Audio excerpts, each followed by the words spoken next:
कश्मीर का एक खास बुलेटिन देख रहे हैं आप और मैं हूं आपके साथ चिपवन शर्मा। तो ही वहां पर लगातार सुरक्षा बलों और आतंकियों के बीच में मुठभेड़ जारी है और इस मुठभेड़ का आज दूसरा दिन है। आपको बता दें कि पूरे डेंस फॉरेस्ट एरिया को सुरक्षा बलों की तरफ से घेर लिया गया है और धनु परोल क्षेत्र है जहां पर पूरे इलाके को हाई अलर्ट पर रखा गया है।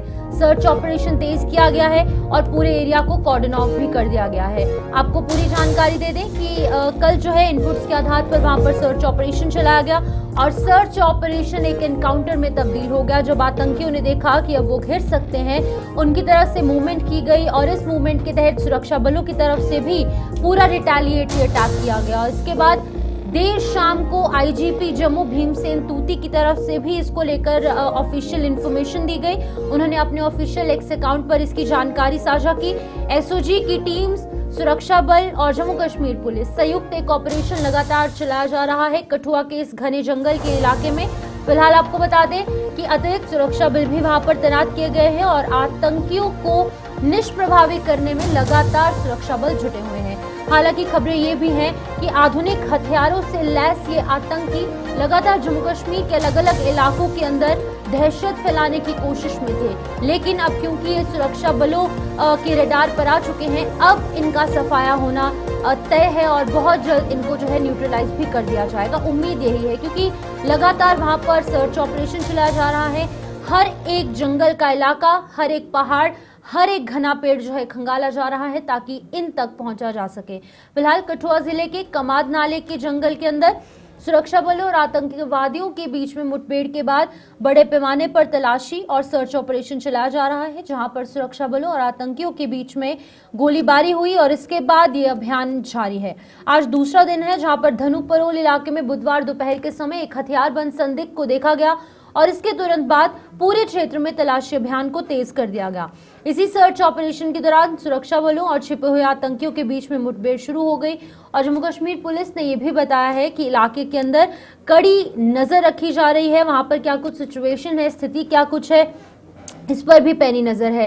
किसी भी अप्रिय घटना से निपटने के लिए अतिरिक्त सुरक्षा बलों की तैनाती वहां पर की गई और इस एनकाउंटर को अभी भी जारी रखा गया है। ऑपरेशन वहां पर जारी है और किसी भी आतंकवादी मंसूबे को नाकाम करने के लिए special operation group, security agencies, Jammu Kashmir police, उनका एक जॉइंट ऑपरेशन पूरे कठुआ के इस एरिया में खास तौर पर देखने को मिल रहा है।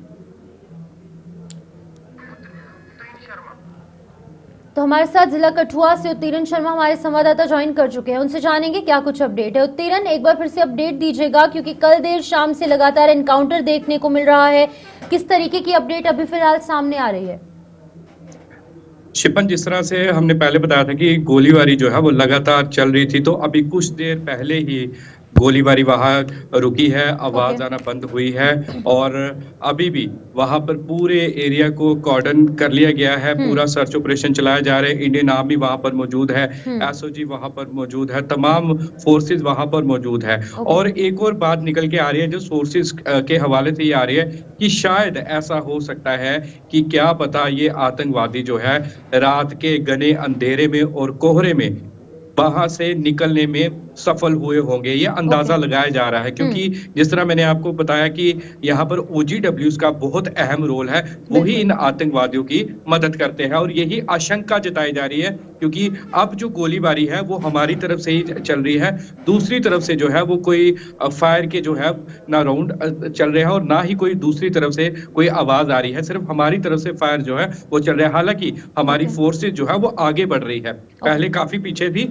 अब धीरे धीरे जैसे जैसे जो है दिन चढ़ता गया तो हमारी फोर्सेस जो है वो भी आगे बढ़ती गई और 24/7 वहां पर जो है पूरी सिक्योरिटी फोर्सेस मौजूद है। और जिस तरह मैं आपको एक और चीज बता दूं कि एक आतंकवादी अबू माविया जो कि जैश ए मोहम्मद के ग्रुप का ही बताया जा रहा है, वो और उसके साथ अन्य 2 और आतंकवादियों के होने की आशंका भी जताई जा रही है जिनके पास आधुनिक तरीके के हथियार, नाइट विजन स्कोप, क्योंकि नाइट विजन स्कोप से इन्हें काफी मदद मिलती है क्योंकि घना जंगल है। पूरा रात को अगर हम बात करें तो हरियाली ही हरियाली देखने को मिलती है, पहाड़ी इलाका है, तो ये नाइट विजन स्कोप का इस्तेमाल काफी ज्यादा करते हैं ताकि इन्हें जो है एक स्थान से दूसरे स्थान पर जाने के लिए मदद मिल सके। उसी के साथ हमारे सिक्योरिटी फोर्सेस के साथ भी की बात करें तो उनके पास भी आधुनिक हथियार है, बिल्कुल। उनके पास भी नई नई टेक्नोलॉजी के हथियार है, पर कहीं ना कहीं ये लोग पहले से छुपे हुए थे। और इस एरिया की बात करूं तो ये ना तो रिहायशी इलाका है, अगर वहां रिहायशी इलाका होता तो शायद आसपास के लोग देखकर जो है उसी वक्त इन्फॉर्म कर देते, परंतु जैसे ही किसी ने देखा फिर उसके बाद इन्फॉर्म किया, फिर वहां पे हमारी एजेंसीज पहुंची, सिक्योरिटी फोर्सेस पहुंची और उसके बाद से तलाशी अभियान चलाया गया। फिर सामने से गोलीबारी हुई देर रात को, और रात को जो है बड़ी ज्यादा गोलीबारी की आवाज भी आई और दोनों तरफ से जो है फायर लगातार चल रहा था। और इसके साथ ही एक और आशंका जताई जा रही है कि हमारे जम्मू कश्मीर एसओजी के जवान के घायल होने की भी कहीं ना कहीं कोई खबर जो है वो सूत्रों के हवाले से मिल रही है। बिल्कुल उत्तीन, जैसे आपने कहा कि घना जंगल का इलाका है, ना तो ये रेजिडेंशियल एरिया है ना ही सिटी एरिया है, डेंस फॉरेस्ट एरिया है। कुछ दिन पहले उधमपुर से भी ऐसी ही जानकारी सामने आई थी, वहां पर भी एक डेंस फॉरेस्ट एरिया के अंदर आतंकियों के छिपे होने की संभावना थी, एनकाउंटर भी शुरू हुआ, तो वहां से भी बड़ी कामयाबी हासिल नहीं हुई थी। 3 से 4 आतंकी वहां पर भी छिपे हुए थे, न्यूट्रलाइज नहीं हुआ। क्या ये वही आतंकी है जो with in the forest belt घूम रहे हैं? क्योंकि कठुआ और उधमपुर की जो फॉरेस्ट रेंज है वो कहीं ना कहीं एक दूसरे से मिलती है, अगर हम with in the forest area visit करेंगे।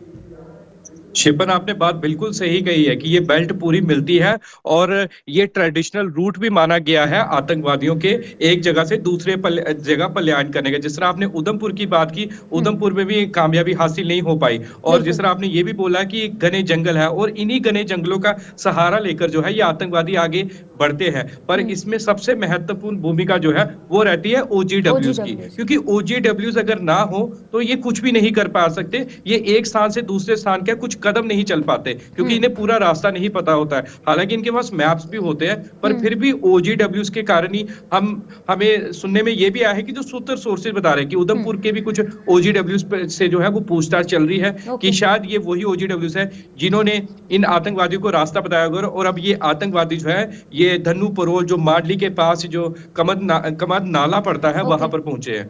ठीक है उत्तीरण, बहुत बहुत शुक्रिया। जरा नजर बनाए रखिए क्योंकि अभी भी फिलहाल आज दूसरा दिन है और ऑपरेशन अभी कठुआ के इस इलाके के अंदर लगातार जारी है।